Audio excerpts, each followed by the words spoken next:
Ya llegamos a la lección número 11 y estamos aquí listos para hacer este repaso de la lección número 11 titulada Un pueblo reincidente. El bosquejo, en 3 partes como siempre, estará compuesto por primer tópico, interés del corazón, segundo tópico, decadencia consecuente y tercer tópico, reparando pilares. En nuestra mesa de diálogo hoy, el pastor Miguel Ángel Girón y el pastor David Marván. Seguramente durante esta lección nos daremos cuenta cuán fácil es perder el rumbo, pero también aprenderemos que Dios nos pone responsabilidades cuando hemos perdido el rumbo y debemos recuperar el camino y hacer reformas. Que Dios nos permita crecer en la palabra y para que esto sea posible necesitamos que sea Dios quien dirija este repaso de la lección. Así que te invito a que inclines el rostro y me acompañes en esta oración. Querido Dios, vamos a iniciar este repaso de la lección número 11. Por favor, ven, asístenos con tu sabiduría y permite que podamos analizar nuestra vida a través de la historia, pero que tu Espíritu Santo nos inste a reformas tales como la de Esdras y Nehemías. Lo rogamos sin merecerlo, en el nombre de Cristo Jesús. Amén. Bien, vamos a iniciar, vamos a hacer una breve pausa. En un momento regresamos para dar inicio a los 3 tópicos.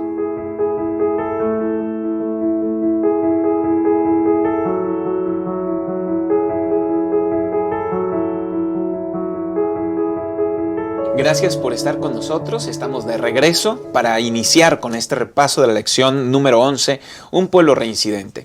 Y vamos a abordar el primer tópico, interés del corazón.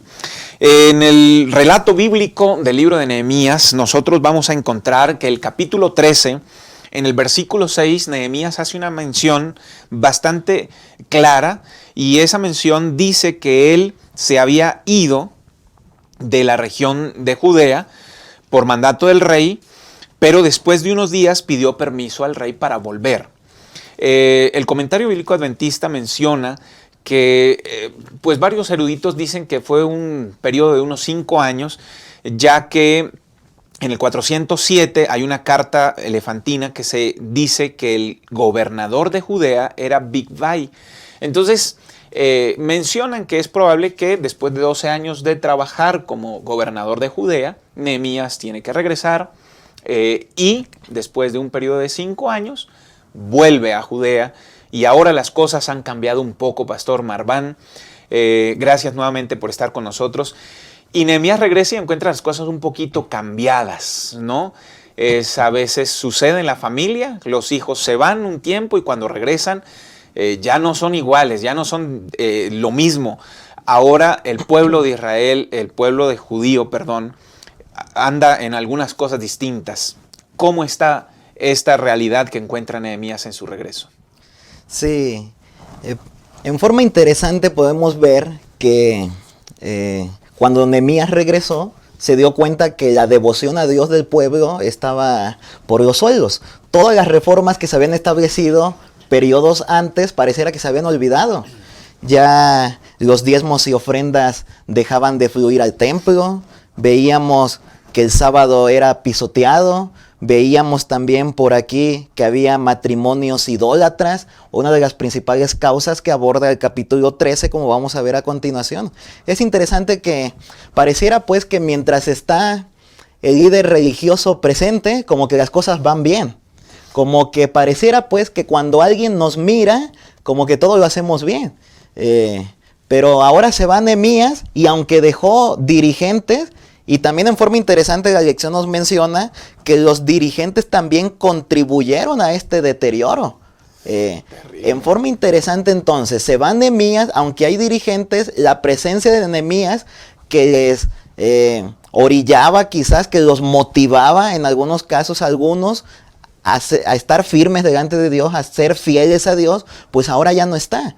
Como alguna persona por allí dijo, es fácil ser cristiano cuando estamos delante de otras personas, pero cuando no hay nadie que nos observa, pues ahí es donde verdaderamente nos miramos si somos genuinos cristianos o no. Y esto es lo que está sucediendo aquí. Ya no está la figura de liderazgo de Nehemías y entonces el pueblo se corrompe. Así que vemos que Nehemías regresa para tratar de dar orden y organización otra vez, comenzar de nuevo a otra vez lo que ya se había perdido. Claro. Yo imagino el sentimiento de Nehemías, porque es triste que él estando durante los primeros 12 años, trabajó, nombró líderes, se hicieron pactos de manera particular en 3 aspectos: no casarse con idólatras, segundo pacto, la observancia del sábado, y tercer pacto, ser fiel en los diezmos y ofrendas. Y cuando regresa, pues todo se ha echado a perder, todo está en el piso. Pero no solo eso, no solo han violado los pactos o las promesas que hicieron, sino que, Pastor Girón, gracias nuevamente por estar con nosotros, encuentra otras cosas todavía más drásticas y dolorosas dentro del mismo templo. Sí, aquí podemos encontrar que no solamente, como comenta el pastor Marván, habían dejado de hacer muchas cosas al regreso de Nehemías, sino llama la atención que a Tobías se le otorgó residencia permanente en el templo. Y podemos recordar que Tobías era uno de los enemigos del pueblo de Dios en el tiempo cuando Nehemías llegó a levantar los muros de Jerusalén. ¿Qué encontramos en esto? Bueno, toda una consecuencia. Porque ¿dónde es que metieron a Tobías a vivir? En el templo, en las habitaciones donde se tenía las ofrendas que el pueblo había entregado en adoración a Dios. Así que las ofrendas y los diezmos son sagrados, porque responden a la adoración a Jehová de los ejércitos. Así que ese material, esos recursos, al ser sagrados, estaban en un lugar especial del templo. Pero para poder meter a Tobías, y no solamente a él, sino a las familias que trajo, sacaron todos estos productos que eran sagrados, consagrados a Jehová, y los pusieron en diferentes partes. Esto trajo como consecuencia que el pueblo veía el mal uso que estaban haciendo de los recursos de la adoración a Dios, y la gente, dice la escuela sabática, empezó a dejar de ser fiel al Señor. Y como por consecuencia, dejaron de adorar al Dios verdadero. Qué lamentable. Yo estaba repasando ahorita aquí en la lección lo que menciona sobre Tobías, justamente. Ya nosotros lo hemos leído, pero para ejemplo, el versículo 10 del capítulo 2 menciona que al principio, al inicio de la llegada de Nehemías, escuchó Sanballat, horonita, y Tobías, el siervo amonita, y les disgustó en extremo que viniese alguno para procurar el bien de los hijos de Israel. Ya el histórico bíblico nos está registrando que Tobías era un enemigo declarado de Nehemías, y no solo de Nehemías, sino de quien quisiera procurar el bien para el pueblo. Sin embargo, Pastor Girón, usted lo menciona, y la lección lo dice, llega Nehemías y Tobías ahora está como aliado del pueblo. Ahora, allí Eliasib, el sumo sacerdote, es el que define cómo se usa el templo. Él está para velar y resguardar el uso y la santidad de las cosas que se manejan allí. Así que seguramente Eliasib ha dado su autorización, su visto bueno, para que Tobías esté allí.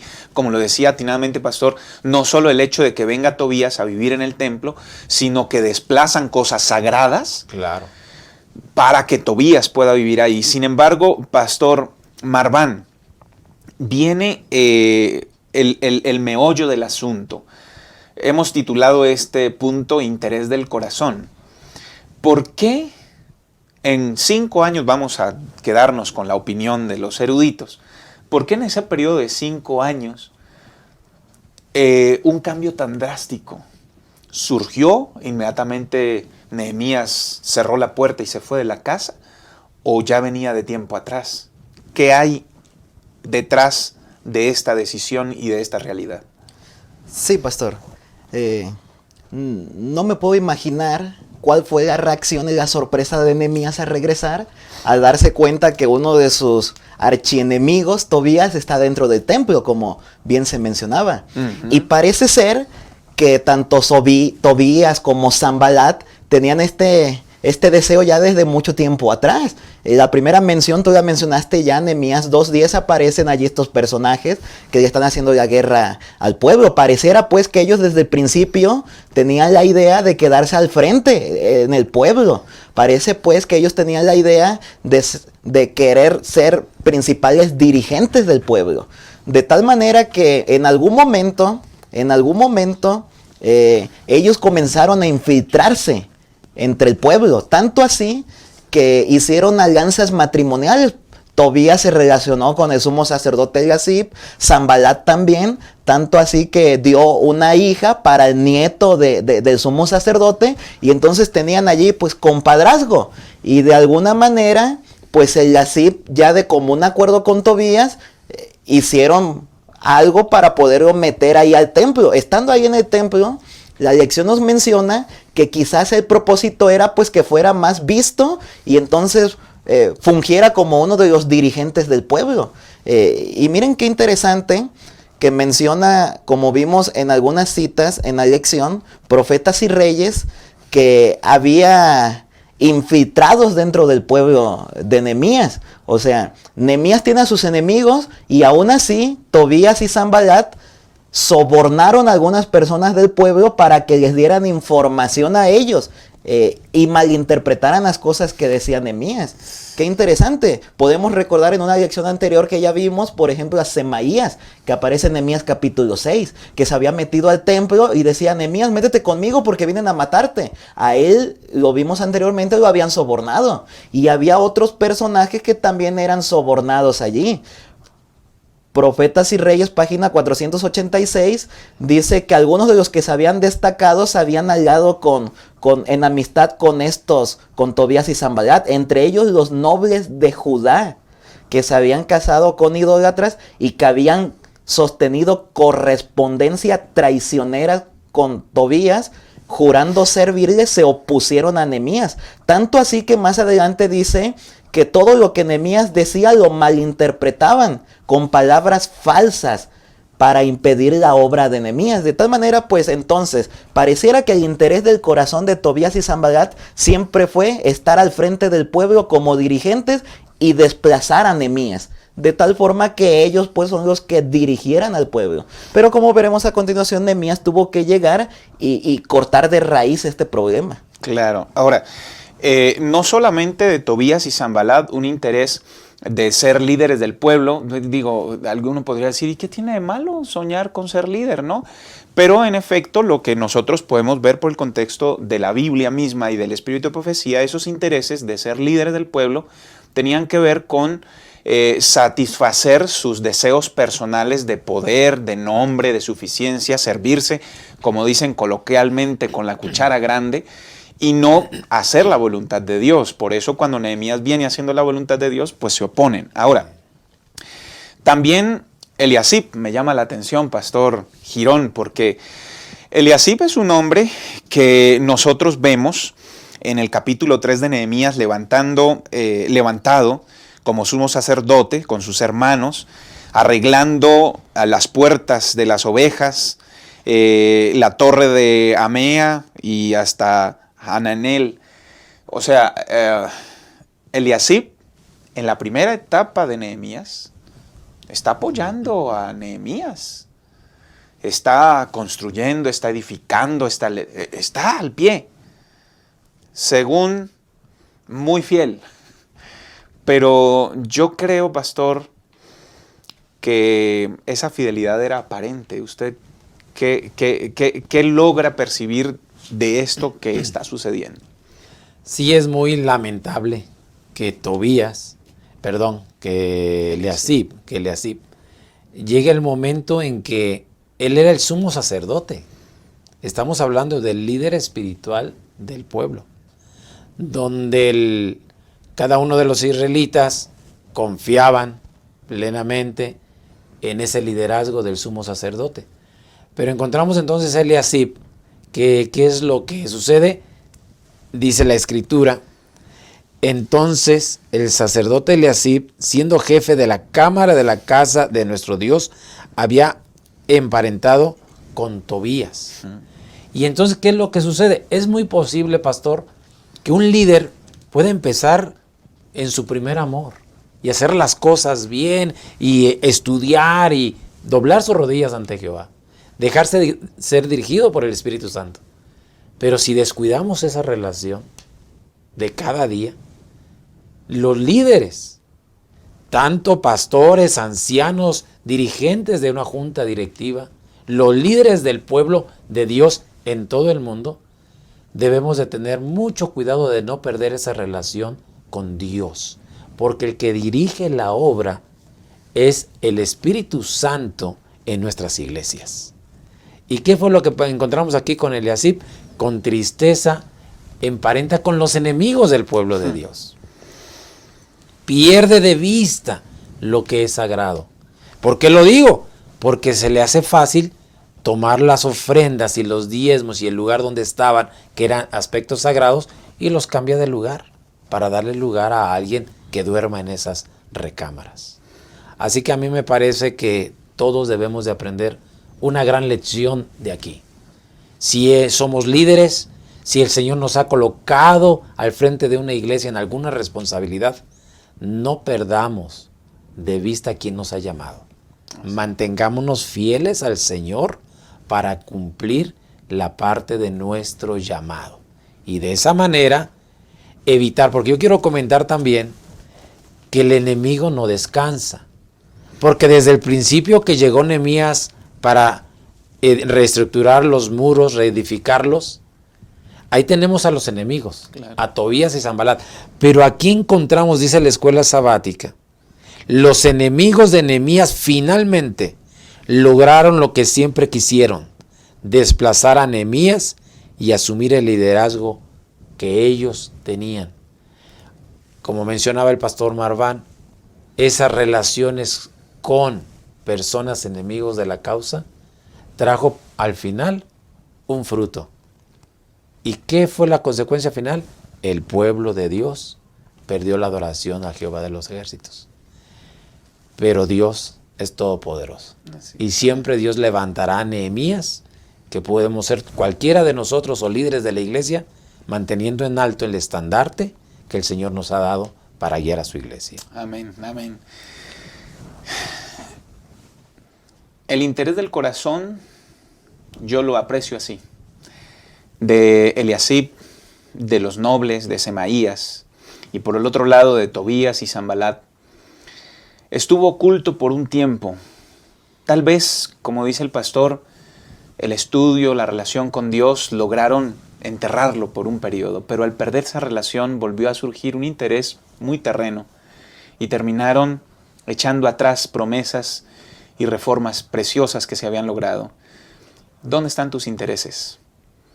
¿Están custodiados y aprobados por una relación divina?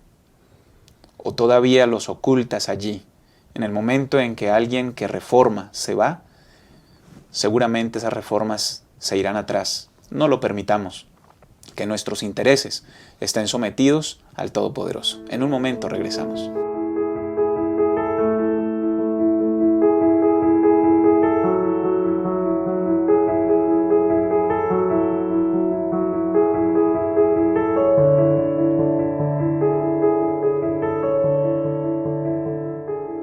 Gracias por seguir acompañándonos para que todos juntos podamos seguir creciendo en la palabra con este repaso de la lección número 11, un pueblo reincidente. Ya pasamos el primer tópico, interés del corazón, y vamos a abordar el segundo tópico, decadencia consecuente.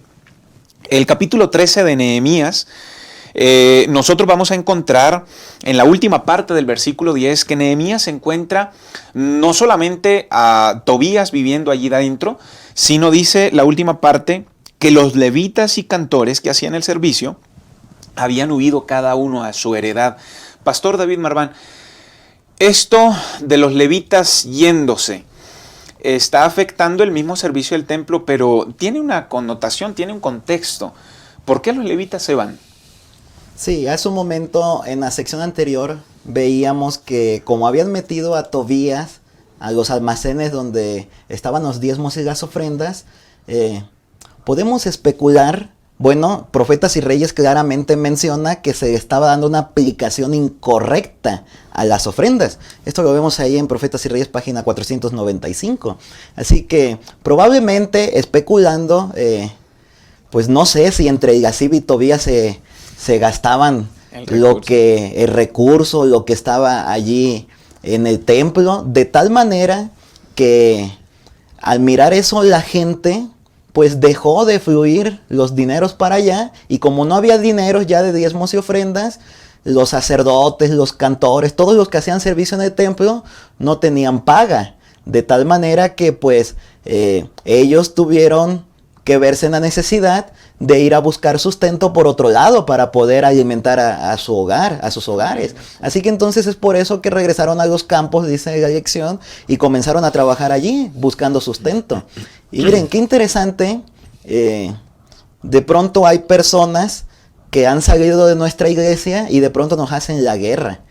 Y llegan personas a querer debilitar el liderazgo de los dirigentes de nuestra iglesia, y en forma interesante yo me he dado cuenta que estos personajes pues atacan mucho los diezmos, las ofrendas, hacen que los hermanos dejen de dar diezmos, dejen de dar ofrendas, y que los desvíen a otro lugar, dando una aplicación incorrecta.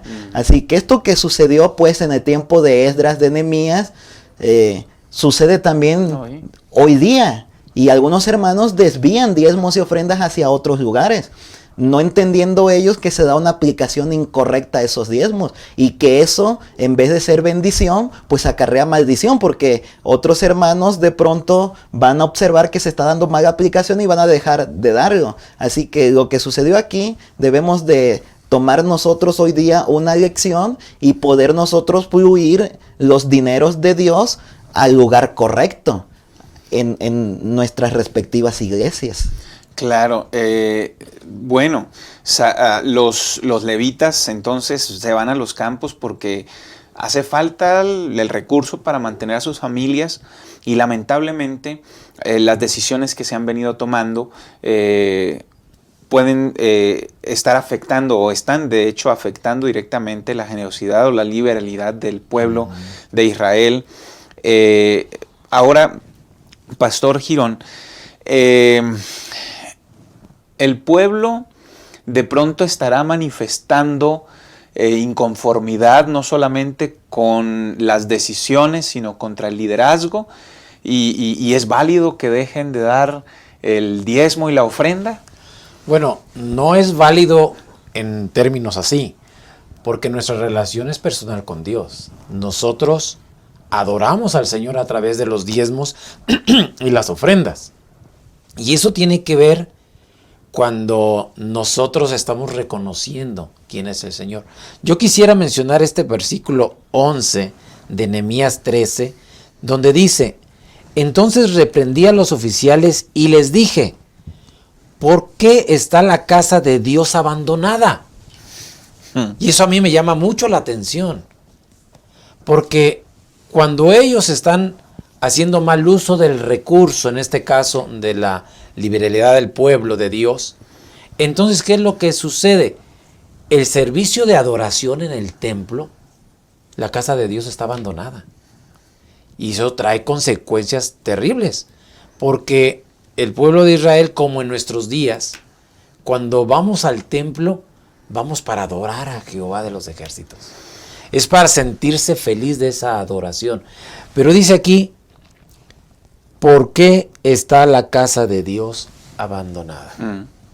Me parece a mí que todos los que estamos en la iglesia debemos de darnos cuenta que el que instituyó ese templo, ese lugar de adoración, es Jehová de los ejércitos.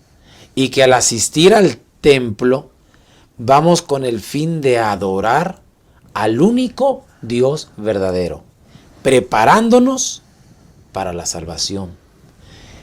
Diezmos y ofrendas, que lo tocaremos en un momento más, nos permite a nosotros ser parte de esa adoración.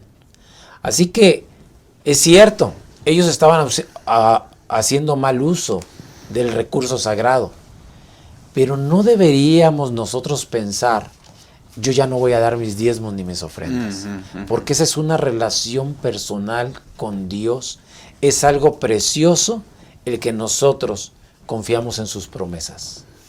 Y ahora que hablemos acerca de la importancia del diezmo y la ofrenda, vamos a ver aspectos fundamentales de por qué lo hacemos, pastor. Pues, pastor, aquí están dos cosas. Uno, la responsabilidad del líder.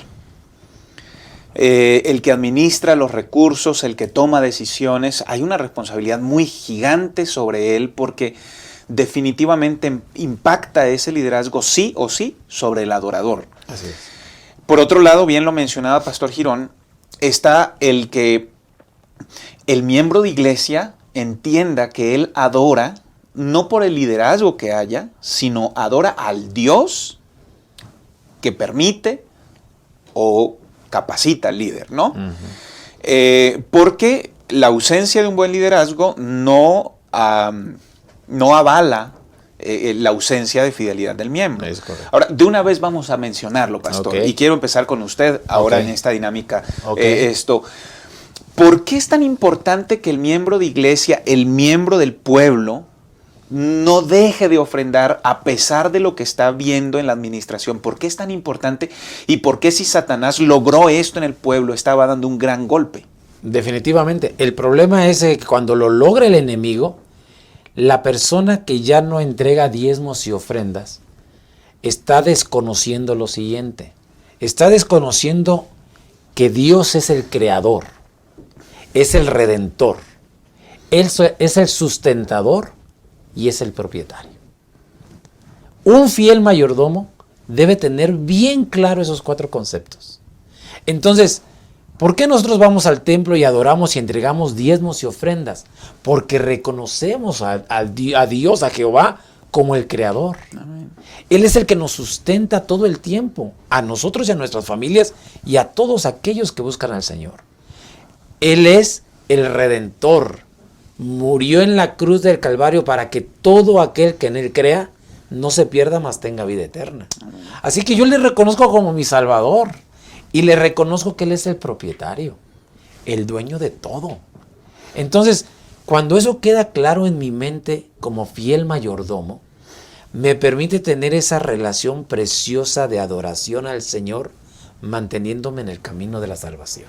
Amén. Amén. Pero si en un momento dejo de ofrendar, dejo de diezmar, porque según yo se manejan mal los recursos, lo que está sucediendo, estoy perdiendo esa relación con el dador de la vida, no con el liderazgo que está en ese momento, sino con el creador, el sustentador, el propietario, el redentor. Pierdo esa conexión de adoración con Él y entonces peligra mi vida eterna. Así es. Y es lamentable que definitivamente el pueblo estaba en esa situación. Sí. Dice Profetas y Reyes, página 491, la casa del Señor estaba mal provista y muchos de los cantores y otros empleados en el servicio del templo, al no recibir suficiente sustento, habían dejado la obra de Dios para trabajar en otra parte. En efecto, había un impacto directo en la fidelidad del miembro de iglesia, del miembro del pueblo, y pues estaba decadente no solo el liderazgo, que es evidente ya en la primera parte, sino también la experiencia relacional del miembro del pueblo con Dios, Pastor Marván. Así que el sistema del diezmo, Dios lo pone no para ver nuestra generosidad o nuestra gratitud, sino con propósitos más trascendentales y eternos, ¿verdad? Sí, quisiera mencionar 2 o 3 puntos importantes aquí. Número 1, podemos ver en este día, martes de la elección, encontrábamos ahí unos textos bíblicos tanto del Antiguo Testamento como del Nuevo Testamento, donde se nos avala que el diezmo es actual en todo tiempo, tanto antes como ahora. Aunque allí comienzan algunas citas desde Números, Malaquías, Mateo y Nuevo Testamento, podemos encontrar que los diezmos no únicamente surgieron ahí en el tiempo de Números de Moisés, sino que va mucho tiempo atrás, desde Génesis, donde Abraham le dio a Melquisedec rey de Salem y de paz, los diezmos de todo. De tal manera que inclusive en el Nuevo Testamento el apóstol Pablo lo menciona ya. Primera de Corintios 9, segunda de Corintios 9, Hebreos capítulo 7, que el diezmo sigue siendo actual hoy, porque a través del diezmo, pues como ya se ha mencionado, se le da paga a los que sirven en el templo. Sin embargo, pues diezmos no únicamente es por gratitud y generosidad,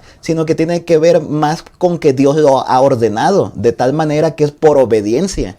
Y si nosotros analizamos bien, cada vez que nosotros encontramos en las Escrituras reformas religiosas, podemos darnos cuenta que los diezmos y las ofrendas siempre estaban presentes. Reformas religiosas, aquí lo vemos en Nehemías capítulo 13, lo vemos en el tiempo de Joás, en el tiempo de Josías, en el tiempo de Elías. Siempre los diezmos y ofrendas estaban presentes porque es parte esencial de la adoración a Dios. Tanto así que el Señor sabe que el diezmo, las ofrendas, no únicamente es para hacernos la vida de cuadritos, a ver, cómo, que me den. No, sino que tiene que ver porque de esa manera nos hacemos menos egoístas, quitamos la avaricia de nuestro corazón, nos hacemos más dadivosos, nos hacemos más bondadosos, podemos apreciar mejor lo que acontece a nuestro alrededor, las necesidades de las personas. De tal manera que, pues, que los diezmos es obediencia a Dios porque lo ha ordenado.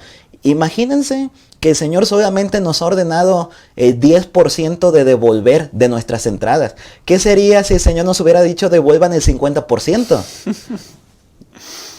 Yo creo que si muchos batallan hoy día con el 10, pues con el 50 más de la mayoría estaría reprobado. Sin embargo, yo creo que aún así los consagrados devolverían a Dios lo que le corresponde, porque esto tiene que ver con adoración, pues. Y vimos que mientras el pueblo no entregó diezmos y ofrendas, los servicios de templo se vinieron abajo.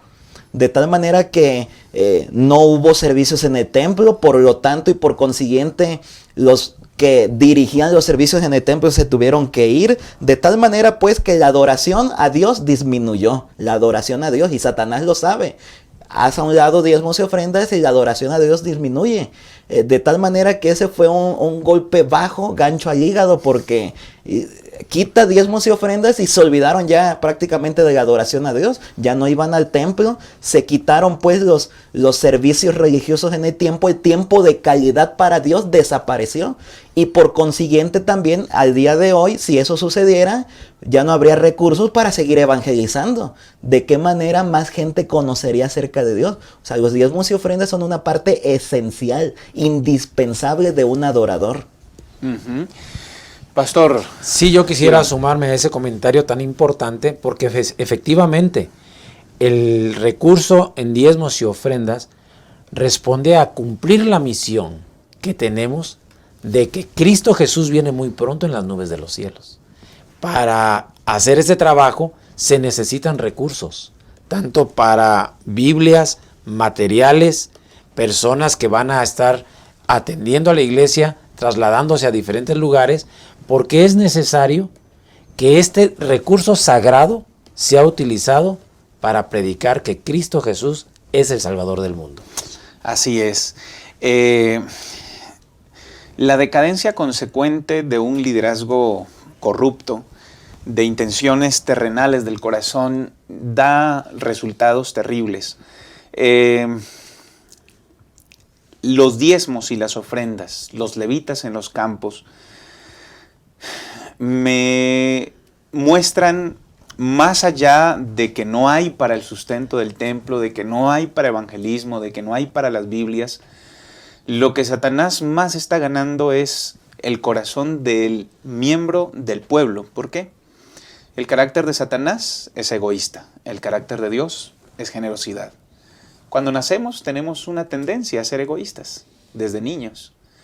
El sistema de dadivosidad personal, Dios lo puso para que se contrarreste esa naturaleza pecaminosa y se reproduzca en el cristiano el carácter de Cristo. Un carácter dadivoso, un carácter generoso. Satanás sabe que cuando le pega al liderazgo, un mal liderazgo repercutirá en la fidelidad del miembro, pero la falta de fidelidad del miembro repercutirá en un pueblo que se olvida de Dios. Por favor, quedémonos con Dios en nuestro corazón. Si somos líderes, seamos responsables con la convicción de que servimos a Dios. Y si el liderazgo falla, sigamos siendo fieles a Dios, porque el carácter de Cristo debe ser desarrollado en nuestros corazones. En un momento regresamos. Quédese con nosotros.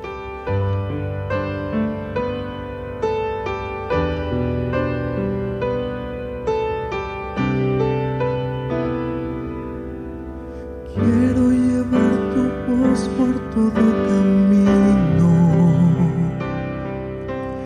y de tu amor hablar con desconocidos. Yo de ti no me avergüenzo, eres mi Dios. Quiero llevar tu voz por todo camino. En mis conversaciones con mis amigos, al lugar donde trabajo, a la escuela y donde viajo, te quiero llevar.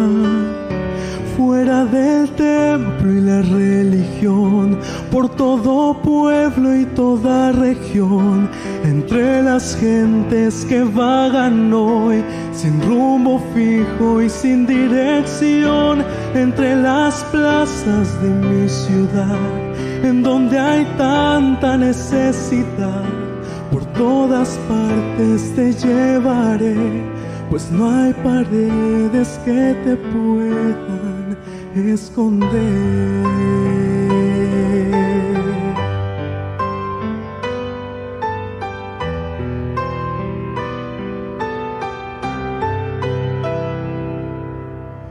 Quiero llevarte a todo lugar conmigo. En mis conversaciones con mis amigos, quiero que tú seas el centro de atención. Quiero que seas el punto de referencia y caminar consciente de tu presencia.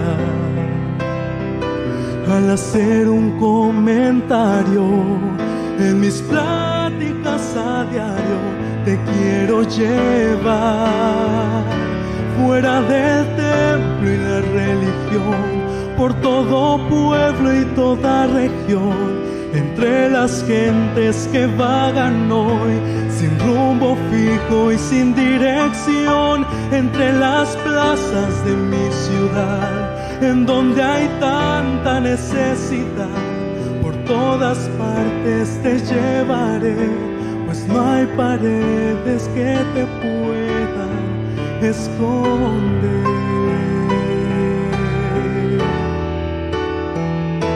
Fuera del templo y la religión, por todo pueblo y toda región, entre las gentes que vagan hoy, sin rumbo fijo y sin dirección, entre las plazas de mi ciudad, en donde hay tanta necesidad, por todas partes te llevaré, pues no hay paredes que te puedan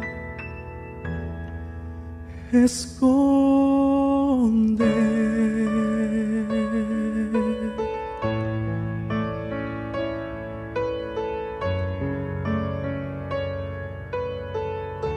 Estamos de vuelta y hemos terminado de hablar de la decadencia consecuente. Una de las cosas, aparte de lo que ya hemos repasado, que encuentra Nehemías en el pueblo, una de las cosas más es que aparece en el versículo 15, pues que están trabajando, pisando lagares el día de reposo, están comerciando los peces, los higos, es una mercadería los días sábados. Y es otra de las consecuencias de un liderazgo corrupto, un liderazgo mal encauzado. También es la consecuencia de un pueblo que ha perdido su relación de adoración con Dios. Se está apagando el pueblo de Dios, la fe en el pueblo de Dios. Sin embargo, Nehemías llega y empieza a reparar pilares. Por eso este último segmento, reparando pilares. Pastor David Marván, ¿qué empieza a hacer Nehemías? Hay muchas cosas que hace, pero ¿qué empieza a hacer Nehemías cuando se da cuenta de lo que está sucediendo en el pueblo? Sí, es interesante que Nehemías, siendo gobernador del pueblo, siente la responsabilidad moral de pues arreglar de raíz todos los problemas que había, porque como ya hemos mencionado, había varios problemas de ellos. Número 1, podemos mirar aquí en el capítulo 13, versículo 8 en adelante, que Nehemías comenzó a sacar todas las cosas del templo donde estaba alojado Tobías. El siguiente versículo nos menciona que entonces comenzó a darle orden a esta habitación y comenzaron a regresar los utensilios de la casa de Dios allí, inclusive también las ofrendas regresaron para allá. Podemos encontrar más adelante también que Nehemías apeló al pueblo para que comenzara a regresar los diezmos. De esta manera, pues, que el servicio del santuario pudiera restablecerse. Más adelante, en el versículo 13, encontramos también que ya que están fluyendo los diezmos, Nehemías pone a mayordomos fieles, dice allí, para que ellos sean los que repartan equitativamente pues a los que están al frente del servicio del santuario y no sea gente corrupta, para que no vuelva a suceder lo mismo. Podemos ver un poco más adelante, por allí en el versículo 15 en adelante, que también el pueblo estaba transgrediendo el día sábado. Y en este punto es en el que nos vamos a concentrar un poco más en este momento. Es interesante notar que Nehemías aquí funge como un guardador de la ley de Dios, y en el que incluye el cuarto mandamiento que expresa la observancia del día sábado. No es fácil porque de pronto llega Nehemías y se da cuenta que todo el pueblo está viviendo de cabeza. Se había ido, dijimos ya, lo había dejado bien establecido, regresa, está todo de cabeza. Y hablando de este punto de sábado, pues había mercaderes que entraban y vendían, y no es fácil cuando eres la minoría alzarte siendo la voz de Dios. No únicamente me refiero a mantener mis principios, porque uno puede mantener sus principios de sábado sin hacer nada. A lo mejor Nehemías pudo haber dicho, bueno, yo voy a guardar el sábado, no importa si el pueblo lo hace o no. Ahí estoy manteniendo mi principio. Pero no únicamente era mantener tu principio, sino que era alzar la voz para que el pueblo regresara a obedecer a Dios guardando el sábado. Así que no era tan sencillo, porque la voz de Nehemías tenía que hacer eco contra todo el pueblo que ya vivía pues desmedidamente en este punto. Y miren que esta parte es importante si la traemos hoy día a la iglesia. Algunos hermanos de pronto piensan que Dios los ha levantado para acusar los pecados de la gente. Y debemos de notar,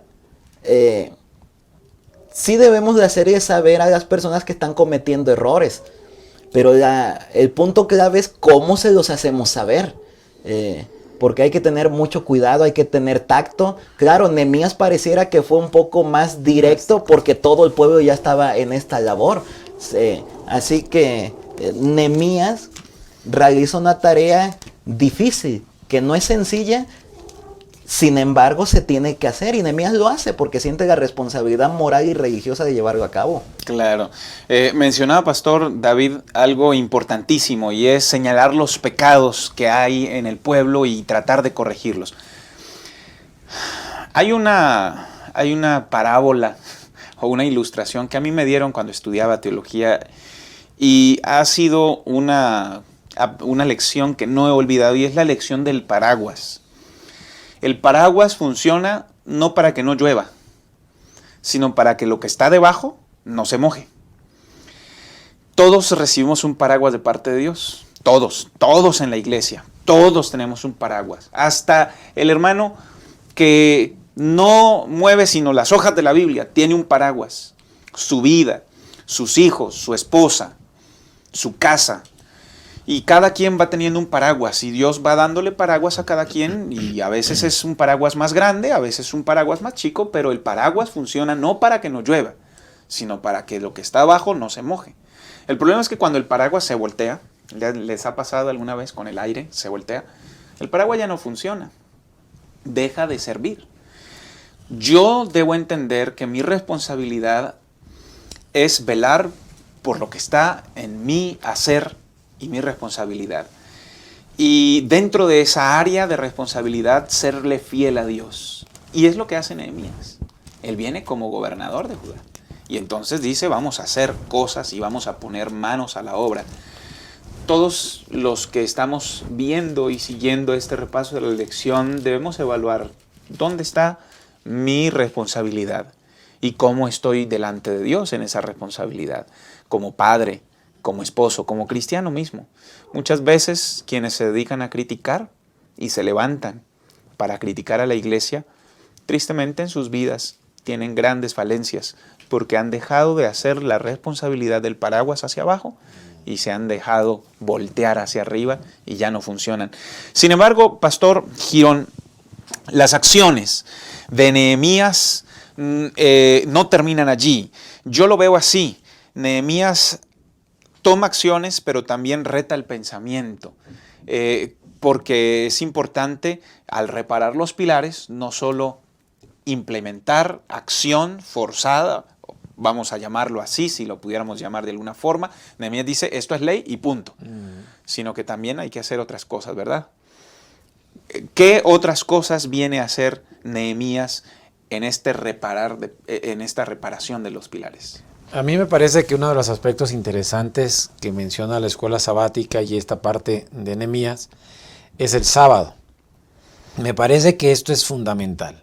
Sí, claro. Cuando uno tiene una relación con Dios plena, armoniosa y maravillosa, y hay esa adoración constante al Señor, entonces el sábado, como dice la escritura en Isaías, es una delicia.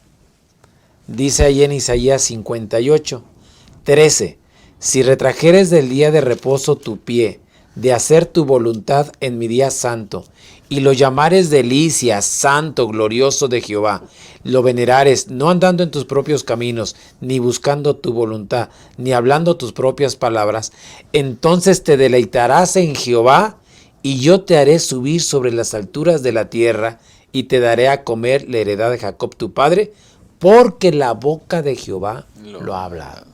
Entonces yo quisiera subrayar esto. Cuando tienes una hermosa relación con Dios de adoración, el sábado es una delicia, es un día precioso. Pero ahora escúchenlo, el otro lado de la moneda. Cuando empezamos a perder la relación con Dios, el sábado se convierte en muchas personas como un día normal. ¿Qué tiene de malo que el sábado haga esto? ¿Qué tiene de malo que el sábado haga esta otra cosa? ¿Qué es lo que está pasando? Está pasando que para Nehemías era tan importante el sábado porque es punto de adoración. Entonces, Nehemías dice, momento, ¿estás empezando a vender? ¿Estás empezando a comprar? ¿Estás empezando a profanar el sábado, a cargar tus animales con tus productos? Entonces, ¿qué está pasando en tu vida? Has perdido de vista que el sábado es el día del Señor santificado, apartado para un encuentro con el Señor. Si de repente alguno de nosotros, algún miembro de iglesia, alguna persona empieza a decir, es que el sábado puedo hacer esto, aquello, no hay que ser tan exagerados, es que el sábado yo puedo, no es lo que dice la Escritura.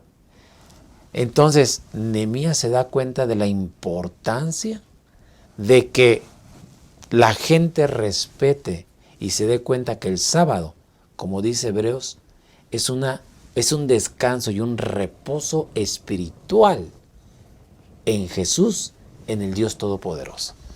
Así que, ¿qué cosas hizo Nehemías?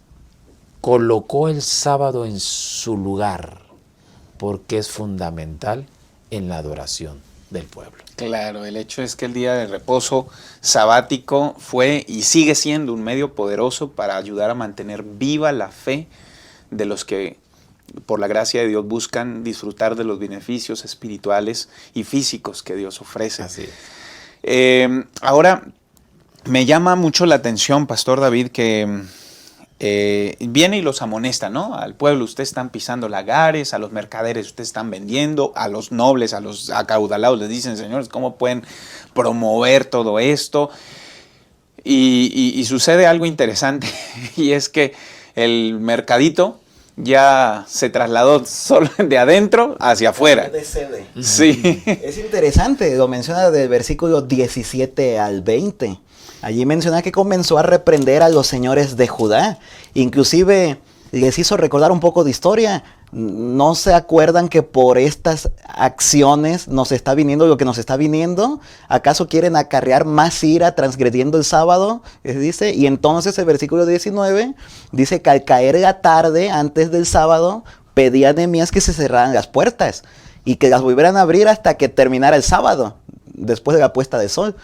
Pero como mencionaba, pastor, únicamente había cambiado de sede. Ahora se pasaron afuera y ya dice el versículo 20 por allí, que como 2 ocasiones ya se habían quedado afuera. Y entonces Nehemías, dándose cuenta de esta situación, llegó allí y les dijo, miren, que esto ya no vuelva a suceder, porque si sucede les voy a echar mano, dice el texto bíblico. Y pareciera pues que Nehemías, o al menos así lo mostró, como que era una persona de palabra. Porque en cuanto dijo esto, dice el texto bíblico que ya no se volvieron a aparecer otra vez. De tal manera que, interesantemente, como hemos estado mencionando, a través de esto, Nehemías reparó pues el pilar del sábado. Trajo el sábado al lugar donde debía estar. Y quiero mencionar y agregar aquí otro punto importante que veíamos también en este punto en la lección.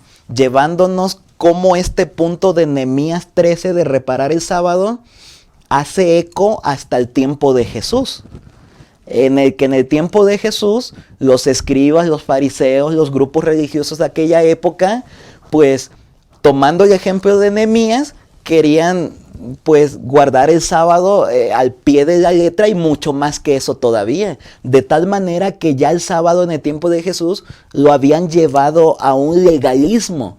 Tanto así que Jesús tuvo que en algunos momentos pues hacer milagros en el día sábado. Por ahí vimos en la lección que en una ocasión había una persona que tenía seca una mano. El Señor le pidió levántate, lo sanó. En algún otro momento fue al estanque de Betesda, sanó también a una persona que estaba allí, era sábado. Y bueno, hay varios ejemplos bíblicos en el Nuevo Testamento, en los evangelios, donde se nos menciona que Jesús sanó en sábado. O sea, el punto es, debemos de tener cuidado que una norma, una regla bíblica no la llevemos al grado de legalismo. Hay que tener bien presente que las normas bíblicas, que las doctrinas bíblicas, que las creencias bíblicas están allí para beneficio de las personas. Es por eso que Jesús preguntó una y otra vez, ¿acaso está bien o está mal hacer bien en sábado? No lleven el legalismo pues a las reglas, sino hay que beneficiar a la gente, hay que beneficiar a la gente, hay que ver por el bienestar, porque el sábado está hecho pues para que la gente disfrute, como decía el pastor Girón, para que el sábado sea de gozo. Así que hay que tratar de mantenerlo en forma equilibrada. Satanás quiere llevarnos o al fanatismo religioso desde el lado de ortodoxia, legalismo o al liberalismo. Así que hay que tratar y rogar a Dios para que nos mantenga en el equilibrio justo en el que debemos de estar. Así es. Muchas gracias, David. Marván, por habernos acompañado en este repaso de la lección. Y en efecto, hay que mantener un equilibrio porque, como lo mencionaba, pues la historia nos marca que en el cuidado de la observancia del sábado llegaron a ser legalistas, y ese es otro de los extremos. Pastor Miguel Ángel Girón, muchas gracias por estar con nosotros y habernos acompañado en este repaso de la lección. Finalmente, olvidarse de la ley de Dios no es adecuado, pero también guardar la ley sin el espíritu de la ley es inadecuado. Y creo que Nehemías no está marcando el legalismo, sino justamente está poniendo un equilibrio a través de sus acciones. Correcto, pastor. Y la escuela sabática nos hace la referencia de Mateo 23. Dice, hay de vosotros escribas y fariseos, hipócritas, porque diezmáis la menta y el eneldo y el comino, y dejáis lo más importante de la ley, la justicia, la misericordia y la fe. Debemos guardar el sábado. Es el día maravilloso que el Señor ha señalado para la adoración especial. Pero dice aquí, no olvides la misericordia, la justicia, la fe. Así que al guardar el sábado, debemos de ir con ese espíritu de misericordia, de fe. Aún en sábado es lícito hacer el bien, ayudar al necesitado. Y no, como mencionaba el pastor Marván, mantenernos en un extremo de legalismo y no querer hacer nada y querer estar allí cuando vemos la necesidad del prójimo. Yo creo que ese equilibrio que Nehemías hablaba, levantó en alto ese día, lo que el Señor nos ha enseñado a través de la Escritura sobre la santidad del sábado y la comunión con el Señor, es lo que deberíamos de mantener con fe, con justicia y con misericordia. Amén. Pues hemos llegado al final de este repaso de la lección número 11, un pueblo reincidente. Dios quiera que cada uno de nosotros podamos rogarle a Él para que nos libre de los peligros que surgen de una transigencia lenta pero constante como la que enfrentó Nehemías. Que nuestros intereses del corazón estén en lo alto, con Dios, y que la decadencia consecuente de esos intereses no toque nuestra vida, nuestra familia, nuestra iglesia. Y si hay necesidad de reparar pilares, seamos no críticos, sino manos que ayuden para sostener la obra de Dios. Que Dios les bendiga. Nos vemos en la próxima lección para seguir creciendo en la palabra.